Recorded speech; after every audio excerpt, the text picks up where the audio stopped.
Yeah, their neighbours to the south might be current champs, but Brazil have won it 5 times. Not only is that higher than I can count, but it also makes them the most successful footballing nation. So it comes as no surprise that even in the second tier of Brazilian football, there are some big clubs with big stadiums. With that being said, here are the Brazil Série B stadiums. Estádio Maria Lamas Farache. The club that calls this place home is called ABC. To be honest, I'm not sure they can expect anyone to remember such a complicated sequence of letters, but so be it. The stadium is fairly new, but not necessarily state of the art.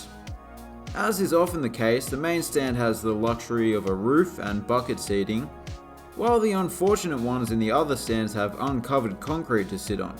But overall, the facilities are pretty good compared to most in the league. Stadio Antonio Accioli. This place gets the nickname Castelo do Dragão, meaning Dragon Castle. That is because the club is nicknamed the Dragon, and there's also a medium-sized Norwegian Ridgeback dragon living in the basement. Despite plans to demolish the stadium and build a shopping centre on this site, the stadium was instead almost completely redeveloped a few years back. I think they made the right call on that one. It's looking pretty good. Stadio da Ressacada. This stadium is actually not on the mainland, but an island connected by a bridge. Florianopolis has a bit of an odd geographic situation. That does cause some traffic congestion on match day, as there's only one road leading to the ground, and that road is shared by those travelling to and from the airport. Anyway, once you are here, you're greeted by a fairly simple oval stadium with seats that are almost the exact same shade of blue as the sky.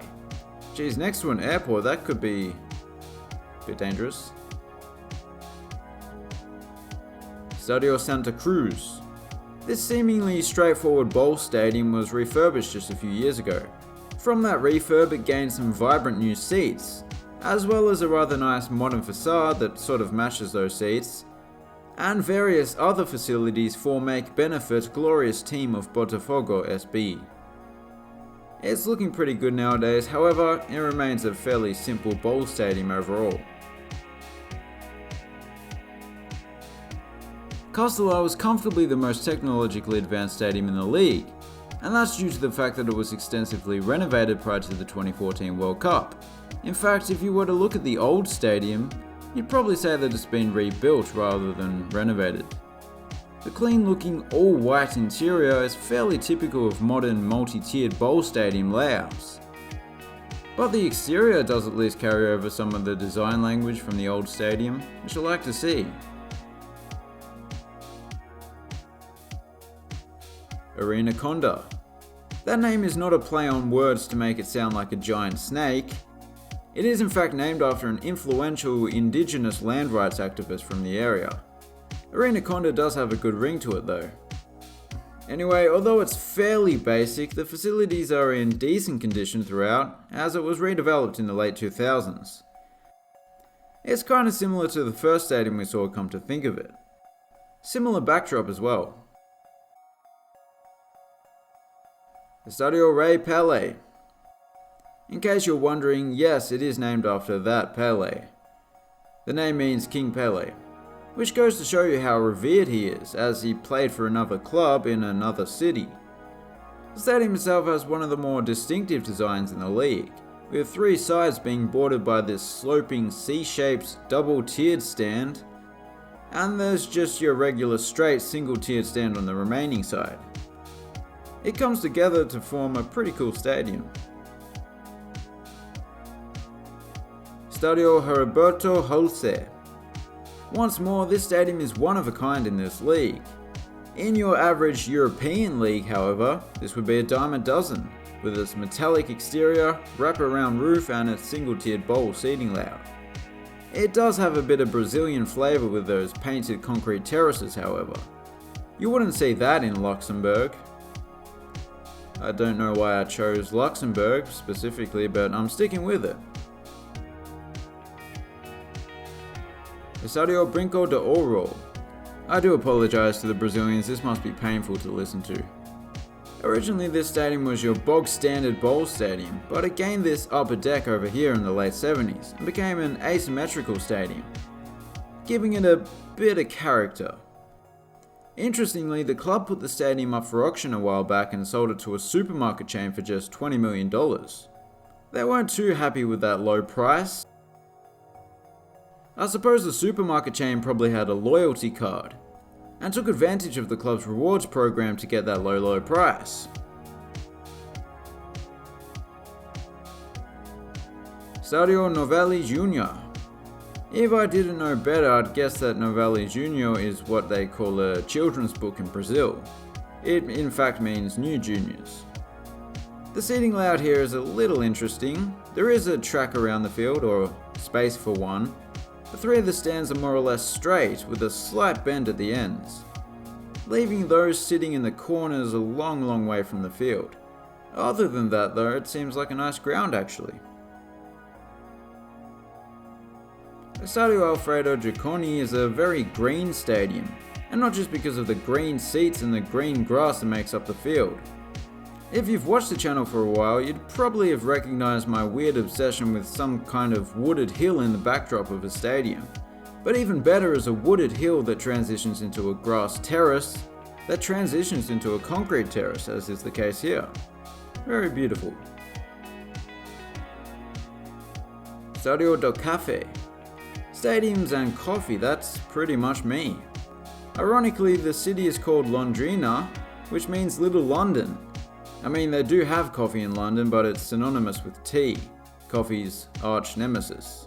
As far as stadiums go, this one does look like a nice place to sit back sipping a flat white, and enjoying that excellent view of the city that this horseshoe stadium opens up to. That design was intentional rather than coincidental. Of course, they wanted to make the most of this location. Oh yeah, it does back onto a racecourse. Stadio Jose Maria de Campos Maya. With the odd arrangement of stands built in different styles and with seats of different colours, some yellow, some blue, some green and yellow, it's looking a little bit clunky. But to make up for that fact and make the stadium seem a little more distinguished, most of the field is bordered by hedges, which is a small thing that makes a big difference in my opinion. Estadio Delta... that's too many words. The stadium is named after a doctor who just decided to build the stadium using his own funds. See, even a doctor knows that stadiums are more important than hospitals.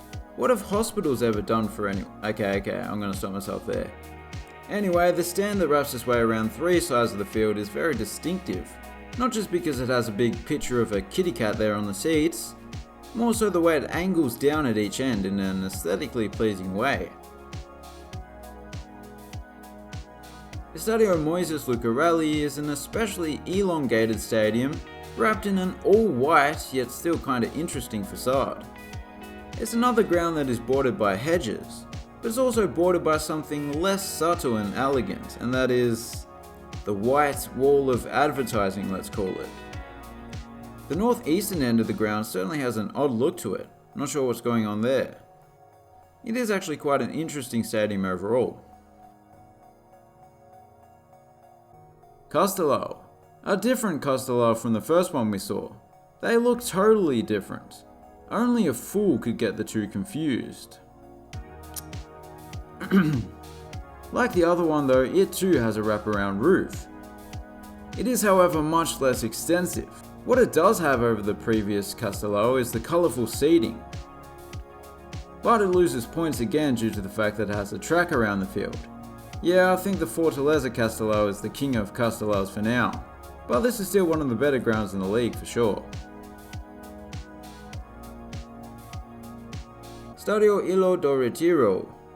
When this stadium was first built, it was located on an island, known as Retiro Island, Ilho do Retiro in Portuguese. But unless my eyes are deceiving me, it's no longer on an island. Is that due to rising seawater? Wait, no, that doesn't make sense. They just made some land, I guess. The stadium itself is quite the sight. To the west of the ground is the largest section, also the only section with a roof, and as you move eastwards, the stands get smaller and worse. I do really like this ground though. I believe that Tom Benz won't be able to play at their regular stadium as it's too small for the second division, which they've only just been promoted to. Instead, they'll be playing at Estadio Soares de Azevedo, which is considerably larger and perhaps a bit better. What it does share with their actual home is the very rural looking backdrop, which I quite like.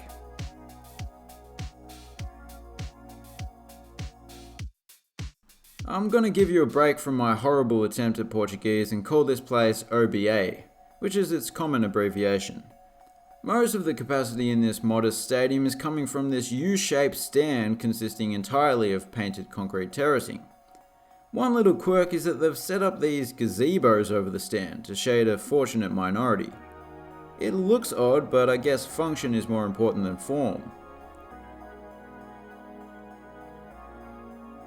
Estadio Manuel Barradas. The unusual design of this stadium takes advantage of the landscape that it sits upon, being mostly carved into the sloping earth, saving some money on reduced construction costs, while looking pretty good at the same time. Helped along by the striking design there on the terracing. Well, if you're a camera operator at this venue, you best be okay with heights. That is one primitive looking broadcast tower. So there you have it, that was a very wide array of stadiums, which is what I like to see. If I had to pick a favourite, well, this is probably the best, but I'll also give a mention to this one-of-a-kind stadium. As always, if you enjoyed the video, consider subscribing. Thanks for watching, have a good one.